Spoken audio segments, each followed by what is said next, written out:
Hello friends, this is Dr. Sudhan Sharma from School of Computers and Information Sciences, Indira Gandhi National Open University. I welcome you to this session of Introduction to Problem Solving. This is a very interesting session. In this session, you people will learn that what is in fact a problem and what are the various ways to solve a problem. In fact, to make this session interesting, we would like to solve various problems and that will improve your logic. In fact, this session is very important because problem solving relates to application of your knowledge. That means it relates to your intelligence. There is a difference in between knowledge and intelligence. Knowledge relates to that you know something, and intelligence means that you are going to apply your knowledge to solve some problem. So, problem solving is in fact a sequential process of analyzing an information. You analyze the information to a given related situation and generate an appropriate response for that problem. So, this problem solving might lead to different type of solutions. Various solutions are available and your intelligence will identify the optimum solution, the best solution among the identified solutions. There are different type of problems which are having a unique solution and they are having a multiple solution. We will be taking care of different type of problems in this session.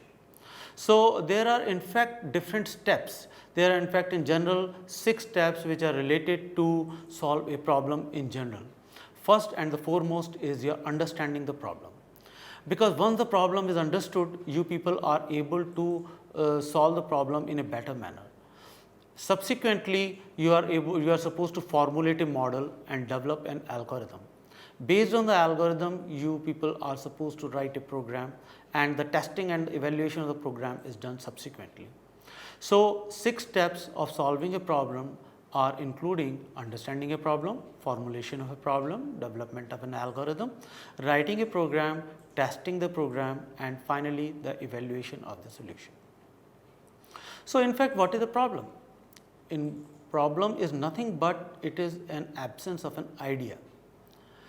Once you are having an idea, your creative thinking is explored, you are able to solve critical problems in an efficient manner. So, but that means one who is having the problem must find a way to solve it. So, there are different type of problems. There are the problems which are also unknown and you are supposed to identify that what kind of these problems are.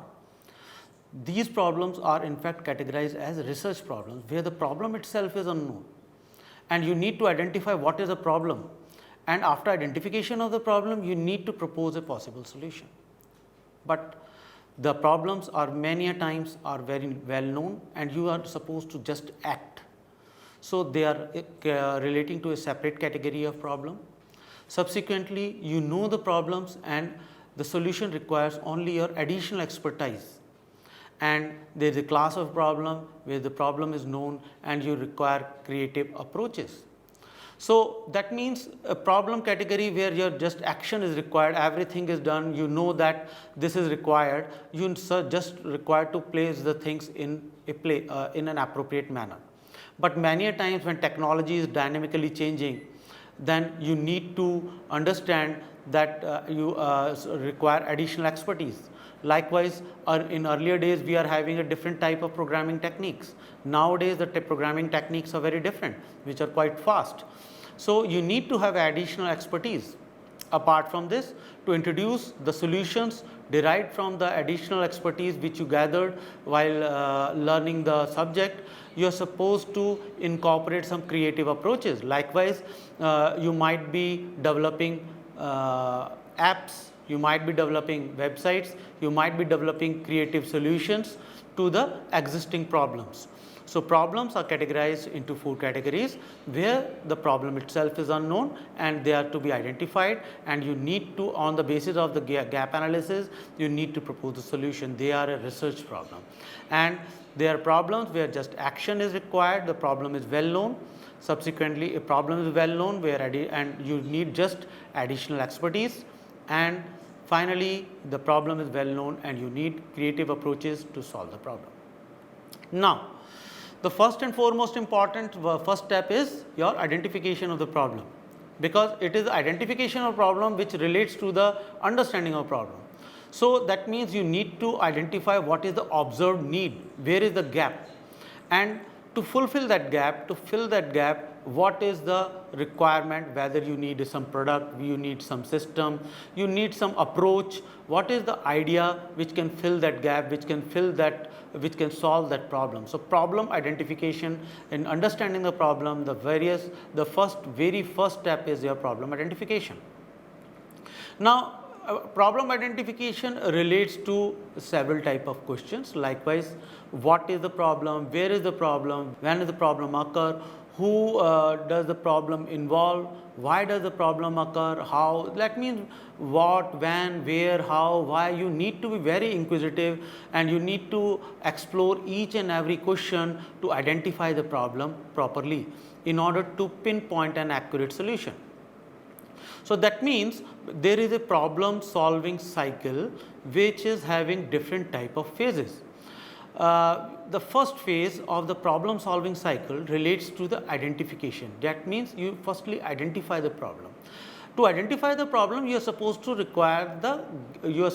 gather the facts and transform those identified facts into a simple manner. So that simplification actually helps you to understand the problem clearly. Subsequently, you need to define the problem, and on the basis of the identified fact, you perform some brainstorming, and the brainstorming leads to different type of solutions.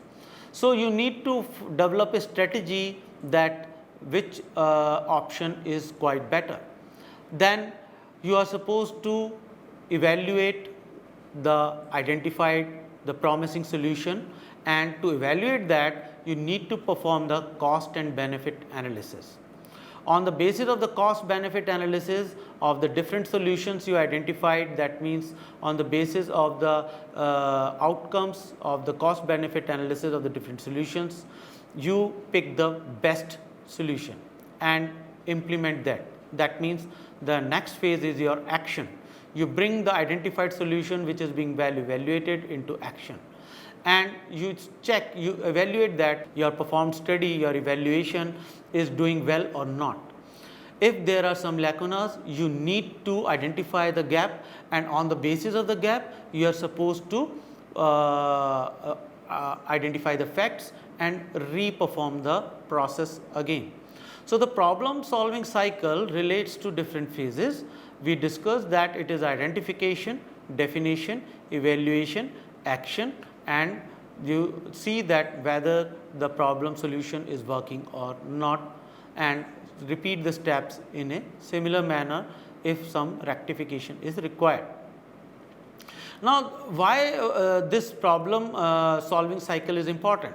This problem cycle is very much related to the software development life cycle, SDLC, and it has got different phases, that is design, implementation, and testing, deployment, maintenance. That is, you are having analysis, design, implementation, testing, deployment, and maintenance. So in the analysis phase, you are actually identifying the facts, you are analyzing the problem. On the basis of the analysis, you design some particular solution. On the basis of the design proposed, you implement that solution and test whether there are some problems or not. If the things are running perfectly, you deploy the solution and perform the maintenance if there are some gaps required at the operational level. And to fulfill that gap, again you perform the analysis. So software development life cycle and your problem solving life cycle goes hand in hand. Now, one more important thing is that we said that there are situations that one problem might have got multiple solutions, and you are supposed to identify which solution is best. So, what are those problems? Let us solve some of the problems and identify that how we can have multiple solutions to a same type of problem. Now, let me cite you a simple example that, say you are having two water jugs. This is a well-known problem known as Aquarius problem, and it is a two water jug riddle.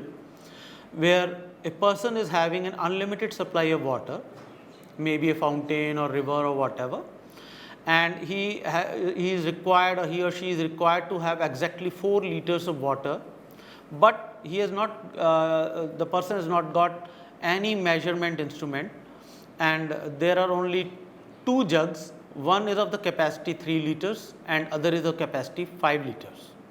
Now, how to solve the problem? Because no measurement instrument is available and the person is only having 3 liters jug and a 5 liter jug, and the requirement is to measure exactly 4 liter, and any amount of water can be thrown out, or any amount of water can be collected by the person.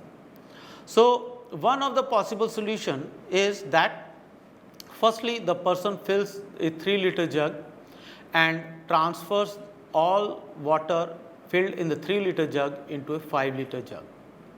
Now, again he takes filled the 3 liter jugs and try to fill the 5 liter jugs. Now, because already 3 liter is transferred into the 5 liter jugs, when 3 liter jug is transferred into the 5 liter without overflow, only 2 liter will be transferred. So, after transferring 2 liter from 3 liter jug, the 5 liter jug will be filled. So, throwing away the 5 liter jug water, only 1 liter will be remaining in the 3 liter jug. That 1 liter amount of water can be transferred again into the 5 liter jug, and again a 3 liter jug will be filled, and this 3 liter jug will again be transferred into the 5 liter jug. So, again the 5 liter jug will be having the exact 4 liter of the quantity of the water. So, that means this is the one way to solve a problem, where just by having a 3 liter and 5 liter capacity of jug, we are just measuring exact amount of 4 liters. What could be the alternative solution? The alternative solution is that firstly you fill a 5 liter jug and pour 3 liter jug, pour this water into 3 liter jug. So, 5 liter jug will be having only 2 liters of the water. Now, this 2 liters of this 3 liter jug is emptied, and the amount of water that is remaining in the 5 liter jug is 2 liters only. So, this 2 liter amount is transferred again into 3 liter jug. Now, 5 liter jug is completely empty. So, again it is filled, and that means 5 liter jug is completely filled and 3 liter jug is having 2 liters of the water.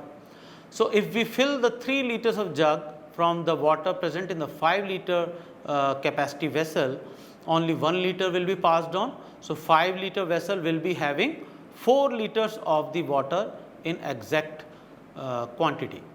So, we now can throw 3 liters water contained in the 3 liters jug. So, exactly we are having a 4 liter of the water.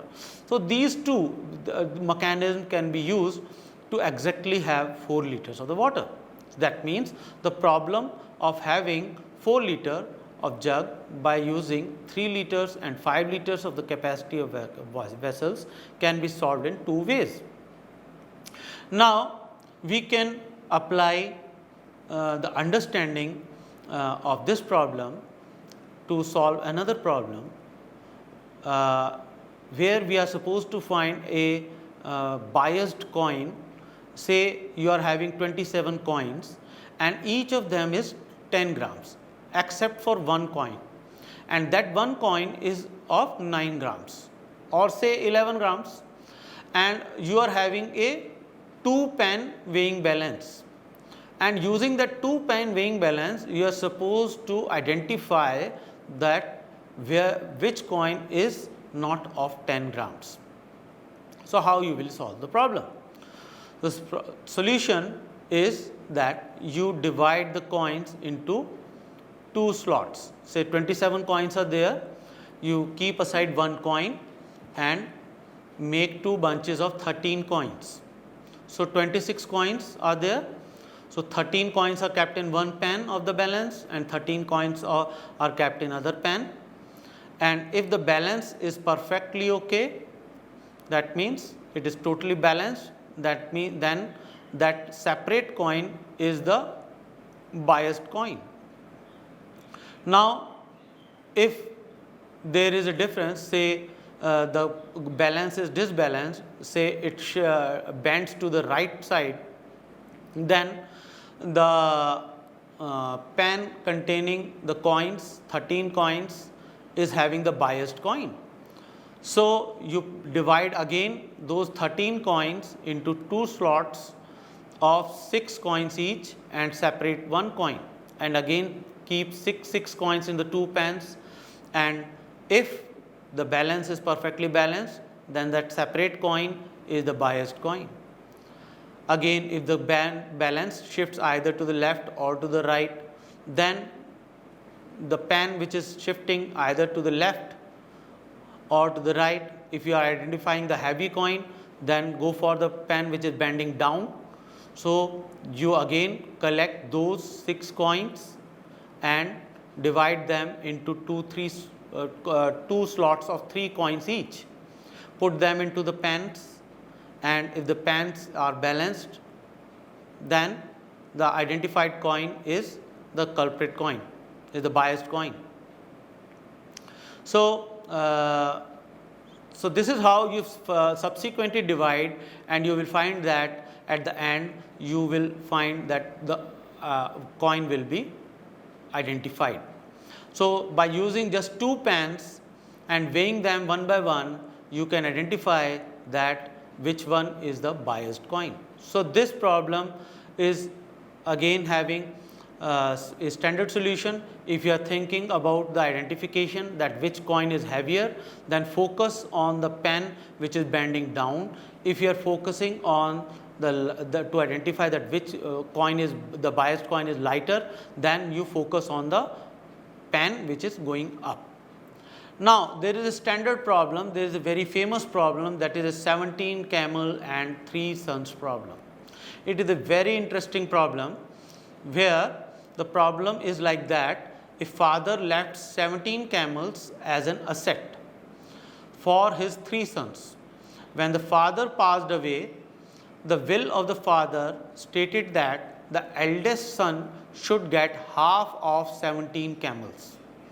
The middle son should be given 1/3 of 17 camels, and the youngest son should be given 1/9 of the 17th camels. As it is not possible to divide 17 into half, or 17 by 3 or 17 by 9, so the sons started fighting with each other. So how will the sons divide the camels?